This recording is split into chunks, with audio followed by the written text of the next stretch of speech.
Dear friends, दृष्टिभंगीर अन्य एक संकलन को आपण स्वागत। आशा अच्छी निश्चित भाव में आप भल थे। आज एक गुरुत्वपूर्ण विषय आम आज आलोचना करवा जहाँ हूँ मानसिकता, इंग्राजी कहते मेंटालिटी।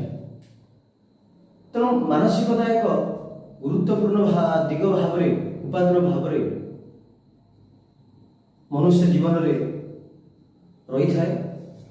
मनुष्य जीवन मानसिकता ताकू विकास नहीं जाए, या सहित विनाश नहीं जाए।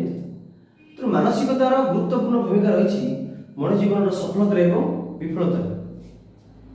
तो मानसिकता जदि आम देखा, जदि मानसिकता किसी अवक्षयमुखी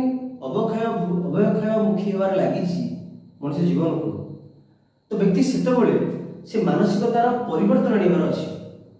जदि से परिवर्तन आनी परिबो तो से निजर विकास करबा सहित समाज निश्चित भाव में विकास करि परिबो। तेणु मानसिकतार अनेक किछि एलिमेंट्स, अनेक किछि फैक्टर दायी ता मानसिकता को प्रभावित करि पारे। समय समय प्रतिकूल मनोभाव, प्रतिकूल परिवेश अनेक समय प्रभावित करथाय मनुष्यर मानसिकता। तेणु आम पाखे उदाहरण अच्छी, अनेक प्रतिकूल परिस्थिति अनेक महान व्यक्ति माने से प्रतिकूल परिवेश सहित निज को खाप खुआई चैलेंज भाव ग्रहण कर जीवन बहुत सफलता हासिल कर। तेणु निश्चित भाव में मानसिकतार प्रभाव तो रही, मनुष्य निज इच्छा शक्ति, आत्मविश्वास बल जेकोसी परिवेश मानसिकता को सठिक मार्ग में नहीं सफल हो पार। धन्यवाद।